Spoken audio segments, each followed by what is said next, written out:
And a product for me is not that it's working in your lab. A product is really produced, put in a customer's location, and you have less than 0.3% returns. Yeah, that's a product. Yeah, that's a long road. Yeah. You have a very unique perspective. You've been doing stuff for over 20 years. You're a manufacturer with longer. with essentially unfortunately locations on every continent, manufacturing hundreds of thousands of products annually. 75 million every year pieces of product. Yeah, that's a lot of stuff. Yeah. Let's say I see it in different directions. The first thing is the very, I mean that's quite standardized, is the logistics of the whole thing. You want to control your logistic streams of components and half products, not only throughout the logistic chain, but also within your factory. You want to know where your work in progress is, in what state it is. Customers are more and more interested in the delivery time. Yeah, and it is very good if you know exactly where in the process your product is, so you can follow it within the factory. Another thing is as the electronics gets more, let's say, more problematic when it comes to environmental stuff. I mean, the components get smaller every time.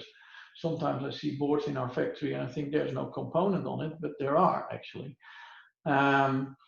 That means that you have to control the environment that you're making these or manufacturing these boards in to a much higher degree. In our new factory in Mexico, for instance, we have also by IoT, we have lots of temperature and humidity sensors everywhere in the factory, because we don't want to have one temperature. We want to know at every location of that factory how the temperature is, because with those very sensitive products that you make, you want to make sure that the whole production process is controlled from a temperature and humidity standpoint of view, so you can actually show the data to your customer and say, listen, our product is being made within the range that we decided to make it within.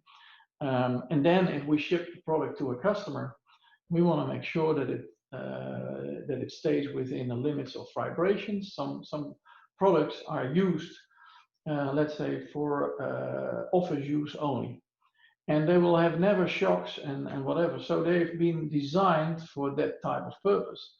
But it could very well be in your logistics chain that it gets huge shocks on the way there. A pallet is falling off the truck and you name what, and you get problems later on with that product when it's used. You get a warranty request, and then you want to know, at what time is this problem occurred. And if you can control that whole chain from the component coming in to the manufacturing process, from the manufacturing process to the delivery, then you can at least take a lot of risk out of your own business. So for me, that is a typical application of IoT.